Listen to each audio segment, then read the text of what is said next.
Bonjour et bienvenue dans cette vidéo qui sera consacrée aux opérateurs. Et avant d'aller plus loin dans les opérateurs, on va reparler un petit peu sur les variables parce que eux aussi ils sont concernés autant que vous par cette notion. On avait dit que les variables sont les données principales qui peuvent être manipulées par votre programme. Et aussi, lors de la déclaration d'une variable, on fixe à la fois leur type et leur valeur initiale. Ça va dépendre si vous allez initialiser votre variable ou non lors de sa déclaration. Par contre, quant au type, lui, il détermine l'ensemble des valeurs admissibles. Par exemple, si je déclare une variable int, là, je vais dire que cette variable ne va pouvoir manipuler que des entiers. Aussi, le type, il va permettre de déterminer le nombre d'octets à réserver en la mémoire RAM et finalement les opérateurs qui peuvent être y appliqués sur cette variable. Donc, les opérateurs, si vous voulez, ce sont des contrôleurs des actions que vont subir les valeurs de vos variables. Par exemple, on peut avoir des opérateurs de calcul, des opérateurs d'incrémentation.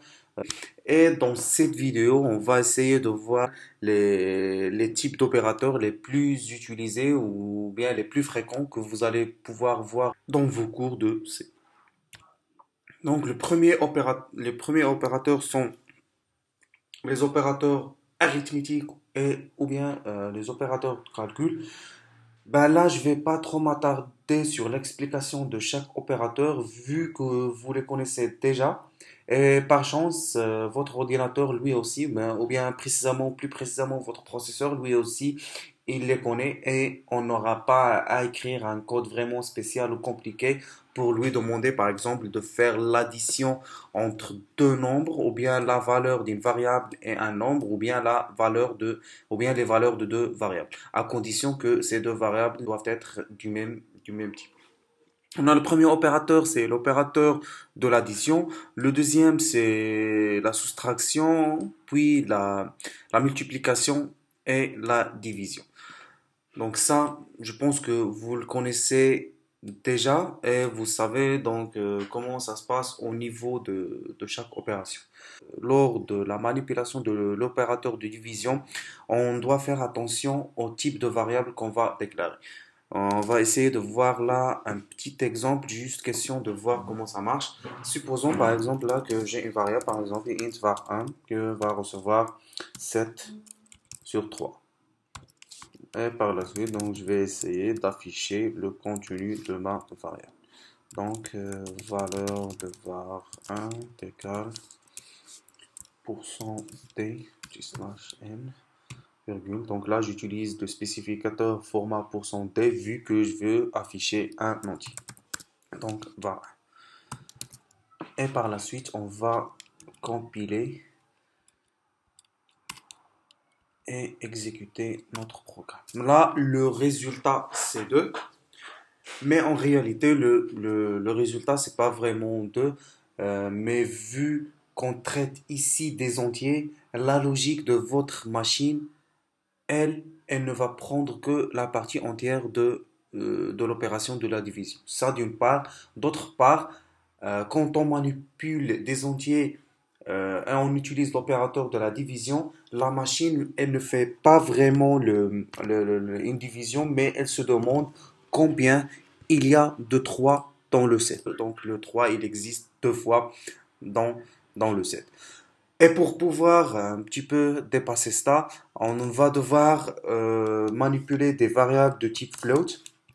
Comme ça, on sera plus tranquille des résultats de la division. Et vous devez aussi faire très attention parce que là, le set tout court, c'est pas équivalent à 7,0. Le set tout court, votre machine va l'interpréter comme un nombre entier et le 7,0, là, votre machine, elle va le prendre comme un nombre réel. Donc, on peut toujours retester ça. Je vais mettre par exemple pourcentage %f 2, donc je vais définir l'affichage sur deux chiffres après la virgule et par la suite donc je vais recompiler et exécuter mon programme. Et là comme vous pouvez le voir, là on a toujours le même résultat qui est 2. Par contre le résultat c'est vraiment 2,5. Pourquoi? Parce que là c'est une opération entière. On a un nombre entier qui est divisé par un nombre entier. Et pour cela, on doit indiquer que on va travailler avec des nombres réels et pas des nombres entiers. Et c'est pour ça que je vais ajouter un 0 et 3,0. Comme ça, donc je vais sauvegarder. Je vais essayer de recompiler et par la suite exécuter mon programme. Et c'est là que j'ai le bon résultat de la division. Donc ça va faire à peu près 2,3333333 et que ça va pas se terminer. Donc je m'excuse pour le premier exemple, j'avais dit que c'est 2,5 mais c'est 2 le 2 tiers, donc le résultat c'est le 2 tiers. Voilà, c'était un petit peu ça autour de l'opérateur de la division. Et il y a aussi un dernier opérateur spécial qui est le modulo. Peut-être que certains d'entre vous vont le reconnaître, mais je vais faire juste une brève description. Le modulo, c'est le reste de la division. Et lui, il ne s'applique que sur des nombres entiers. Comme ça, on est sûr d'avoir un reste de la division, sinon ça va être toujours 1, 0 si on travaille avec des nombres réels. Le modulo, il est symbolisé par le signe %. Donc, on va un petit peu retester notre modulo là. Donc, je vais lancer ma ligne de commande. Comme ça, je vais mettre par exemple CTRL. Donc, le reste de la division, je vais mettre de la division de la 3 modulo 2. Soit vous pouvez prendre, non, donc je vais mettre 7 modulo 3. Donc là, vous pouvez soit mettre l'opération directement dans la fonction printf, soit vous pouvez stocker le résultat dans une variable entière et l'afficher comme je l'ai fait dans le premier cas. Là, j'ai pris le résultat de la division, je l'ai stocké dans une variable et après j'ai affiché la variable. Ou bien, comme je pouvais directement écrire, au lieu de var1 ici, donc 7,0 divisé par 3,0 et le résultat sera toujours le même. Ici, c'est juste question d'optimisation de la mémoire. On n'aura pas à déclarer une variable. Et ça, c'est une opération éphémère. On a juste besoin d'afficher le résultat et par la suite, on n'en aura plus besoin. Donc, aucune raison de le stocker dans une variable, déclarer une variable réservée de l'espace. Je vais essayer de recompiler mon programme et puis l'exécuter. Voilà, donc on a le reste de la division, donc ça va vers 1. Ben voilà, c'était un petit peu l'opérateur de calcul ou bien les opérateurs arithmétiques. Maintenant, on va passer à un autre type d'opérateurs qui sont les opérateurs d'assignation. Un opérateur d'assignation ou bien d'affectation, ce sont des opérateurs un peu spéciaux par rapport aux opérateurs de calcul, c'est-à-dire que eux, ils permettent d'effectuer une opération de calcul sur une variable et par la suite, le nouveau résultat de cette opération, il sera affecté à la variable elle-même. On peut voir un petit exemple là-dessus. Donc, si par exemple j'ai int par exemple le var1 qui vaut la valeur 7 et par la suite je veux ajouter par exemple je veux ajouter 3 à ma valeur. Donc je peux écrire var1 va recevoir var1 plus 3. Donc ça c'est très évident. Comme ça, cette opération, ce que veut dire que ici pour le var1 qui se trouve à gauche du signe d'affectation, parce qu'on avait dit que l'égal c'est un signe d'affectation et c'est pas un signe pour tester l'égalité. Var1 ici c'est la nouvelle valeur de var1 va recevoir l'ancienne valeur de var1 qui est le 7 plus le 3. Ici, si vous voulez, c'est comme si le programme, il va faire var1 va recevoir 7 plus 3 qui est égal à 10. C'est 10 qui va être stocké dans var. Donc, je peux tester ça. Donc, je vais recompiler. Et je vais par la suite exécuter. Voilà, donc valeur de var1, c'est 10. Comme ça, on est sûr que l'opération s'est très bien déroulée. L'opérateur d'assignation, c'est pas vraiment ça. L'opérateur d'assignation, si la même variable elle sera utilisée pour l'opération de calcul et que le résultat elle va être stocké dans cette variable, là l'écriture elle va se changer pour pouvoir écrire var égale à plus égal ou bien moins égal, produit égal, division égale ou modulo égal. Donc ça peut se faire sur tous les opérateurs arithmétiques et c'est juste une écriture qui va permettre un petit peu de optimiser l'utilisation de la mémoire. Et donc je vais sauvegarder ce que j'ai écrit, je vais essayer de recompiler et par la suite exécuter mon programme. Et là, c'est toujours le même résultat qui est le 10. Donc les opérateurs d'assignation, c'est à peu près un cas spécial des opérateurs de calcul avec juste une écriture plus simplifiée. Maintenant, on passe aux opérateurs d'incrémentation.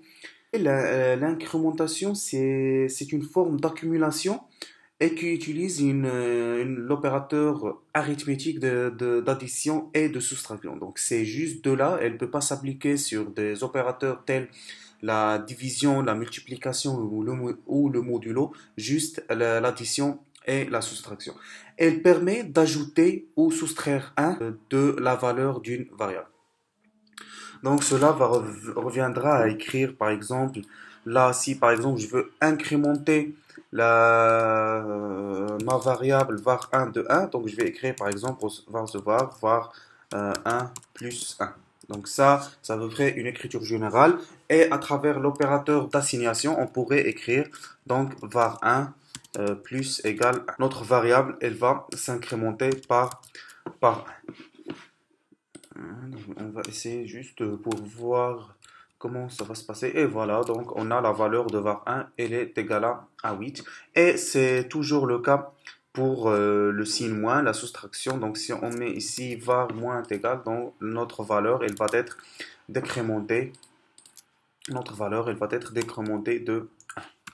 Voilà, donc on a la valeur de var1 et 6, vu que l'initialisation, elle est initiée à 7. L'opérateur d'incrémentation revient à écrire donc var1 plus plus. Donc var1 plus plus, c'est un peu équivalent à var1 égale 1.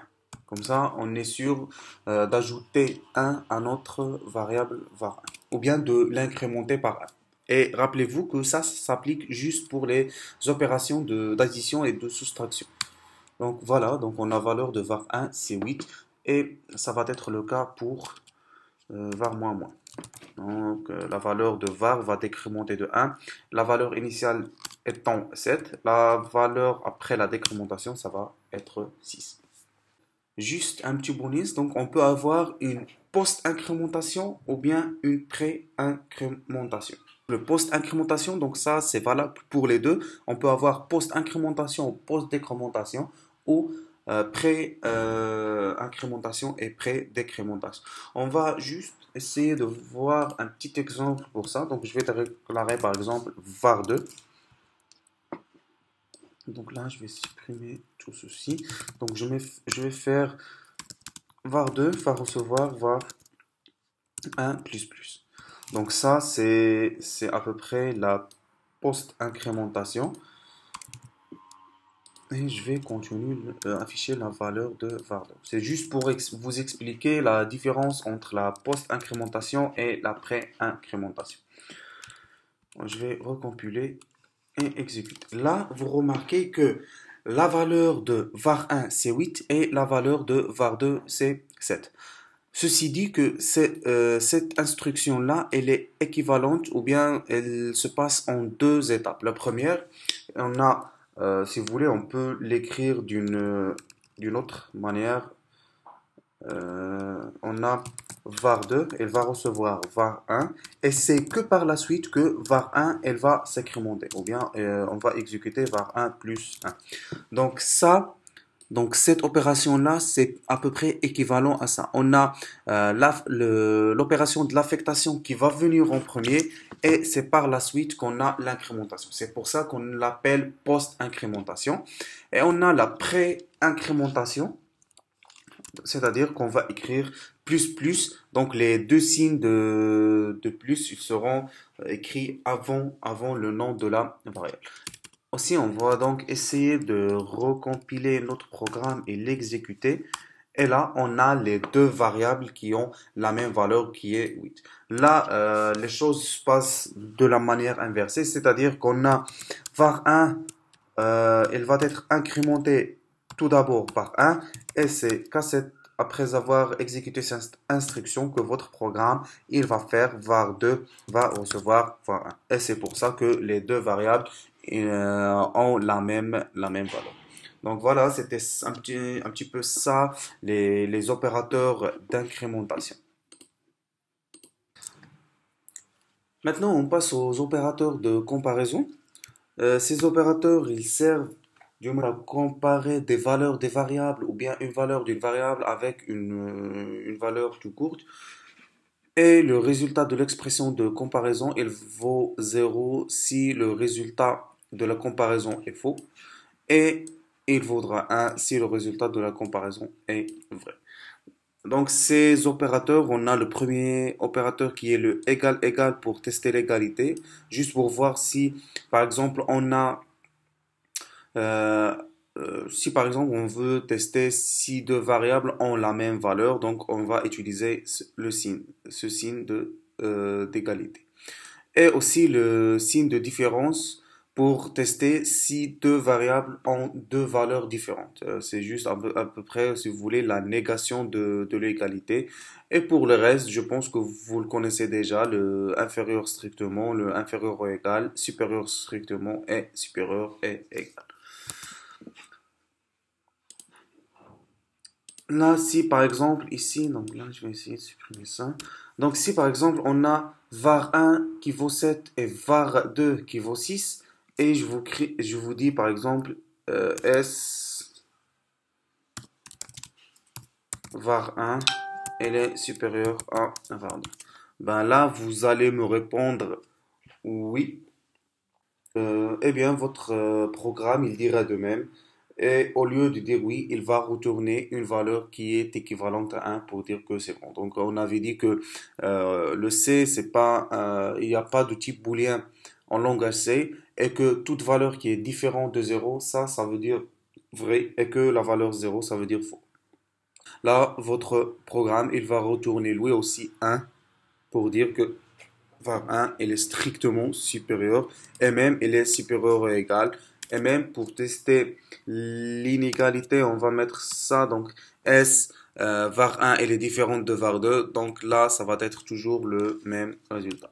Par contre, si je vous mets S var1, elle est strictement inférieure à var2, là, la réponse, ça va être fait. Eh bien, la machine, elle aussi, elle peut faire ce genre de comparaison sans aucun problème et retourner un résultat en fonction de ce qu'elle a, en fonction des valeurs testées et du résultat trouvé.